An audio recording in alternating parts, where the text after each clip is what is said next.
helai hi mizo ten tui kho tha kan nei sang ber van tong kho tha viewpoint ania a mun vel hi nuam hle maya a tlo du tan chuan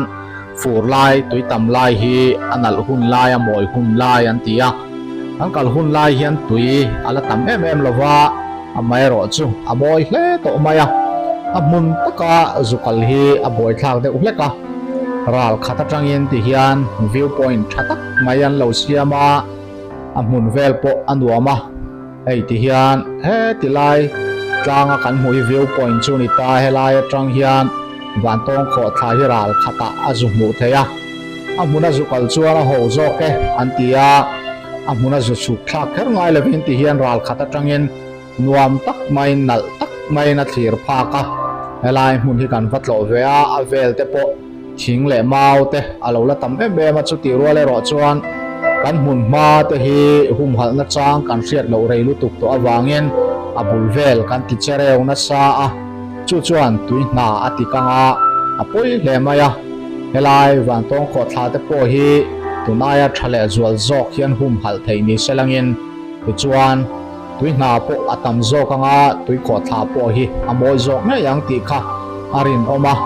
an thlirang hian hei hi viewpoint ania helai ruama hian luikor aluanga chumilet liam apia aral chia chu van tong kho tha om malam hi nia helai kanom na lampang po hi ti hian thing te tam em maya kang kal ni hian khuwa anuam lowa van lam an hoila ti hian khuwa athian lowa wangin ruwa atla chiap renga chu wangin duangin van boruak te amoi lova ni asa thalo boka amai ro chu helai amun ma ver sim hi dai no ma thing te ala tha in helai viewpoint an siam na la ya hian parking na nuam thatak mai a oma kan soi pho to thin angin helai muna po hian kan thil eina kor mu tura tam em maya heng te hi mut chia mai lovin kan thei angin pai fa in kan hu ma hi midang te ron kal vele tur te tan po a om se om khop pa anut che hi ching lo thini langin ti chuan kan zawaya ta na nom tlan na tura ni ti kan hriat apoi mo hle a kan bol hlo pai na te hi kan film khur apoi mo tak zeta tin chu lova heng laia thing sa mai te ki mai te hi apoi em thina ni chuwangin heng kan mun ba te hi hum hal na chang hria ila kan tan mun nuam kan in siam zelani ti kha kan hriat apoi mo hleng ka hria hian a viewpoint sim hian a te po hi anuam em maya a chhongin an siama a chung zola hian eile in tur te keng tan po chol hadam na nuam taka oma aral le lam han hoi pheila a thlir tur van tong kho tha kha lo kho tha chur maya anuam em ani helai hi lo tlo ve ulangin